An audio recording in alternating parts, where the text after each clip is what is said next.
What are we doing here? And where are we gonna go? It's like we just woke up one morning and then it's welcome to the show. Don't ask any questions, just go with the flow. Make as much money as you can and try your best not to get broke. Copy everything you see on the TV, from the hairstyles to the clothes, and don't think too often, just do exactly as you're told. And if you ever get confused, then just turn towards the alcohol. You'll still hear your thoughts, then just turn up the radio as you learn to live a lifestyle of drugs, sex, and rock and roll. But in all honesty, I just need to know, is there more to the cycle than growing and getting old? Living and dying just to leave behind a happy home and a whole lot of property that somebody else is going to own. I just really need to know before the casket's closed, 'cause I'm not willing to gamble with my soul, nor am I ready to take any chances. These are just simple life questions and I'm just searching for some answers. Like, what are we doing here? And what is our purpose? How did we get here, and who made us so perfect? And what happens once we go, or is this world all really worth it? Questions we don't answer because apparently we don't really have to. There's no purpose to this life and our existence is merely natural. Then in that case, please let me ask you, did you create yourself or was it somebody else who had fashioned you? 'Cause you're a being that's impeccable, faultless and unparalleled. You're a product of supreme intelligence and I'm merely being rational. For there isn't a camera on this earth that can come close to the human eye, nor a computer that can compete alongside the human mind. And if the whole world was to come together, we wouldn't be able to create a single fly. So many signs, yet we still deny.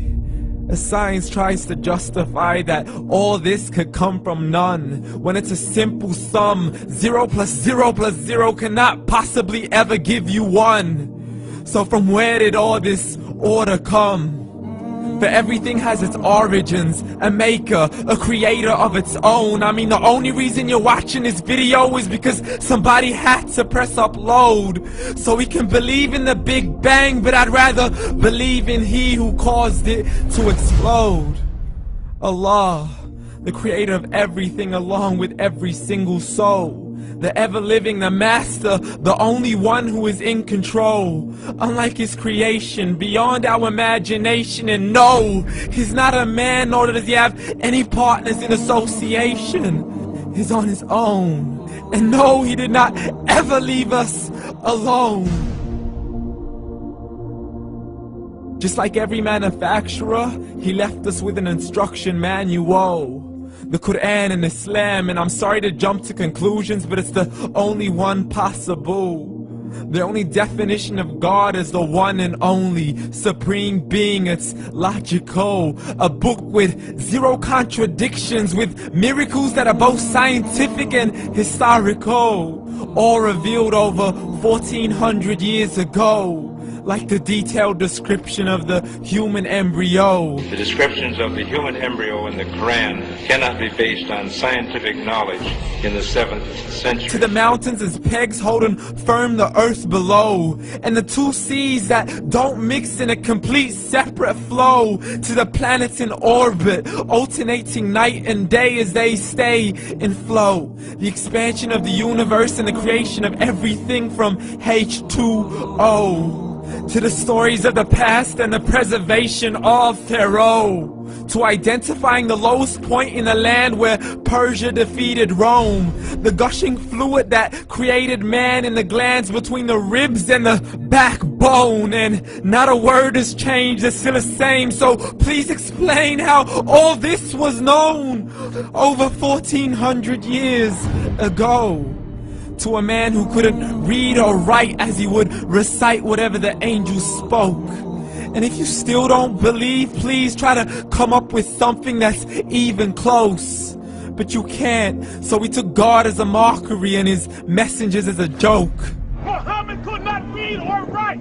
How's somebody who can't read or write gonna start a religion? Dismiss the scriptures as legends and tales of the ancient folk as we live life according to our whims, desires, and hopes. saying this life is the only home we will ever know. We will live then die then simply turn to bones. YOLO! Correction, after the grass dies, the rain arrives and it regrows, and Allah promises to do the same thing to your very soul and bring you back from your very fingertips to your toes, as the all-seeing supreme being watches us so close, and we are surely being tested in our wealth, our health, and our self, and everything that we've been blessed with. So believe, for we will surely be resurrected and be brought back to our Lord and account for every single deed, as He hands us our books and orders us to read. From the bad to the good and everything in between. You yourself are sufficient for your own accountability, so don't be mad at me. You are the one who thought He wouldn't come back to me. I gave you a whole life long to search after me, but you were busy in all that which was temporary. So read, and glad tidings to all those who believed, and if you disbelieve, read. And don't let that day be the first day you find out what your life really means. Read.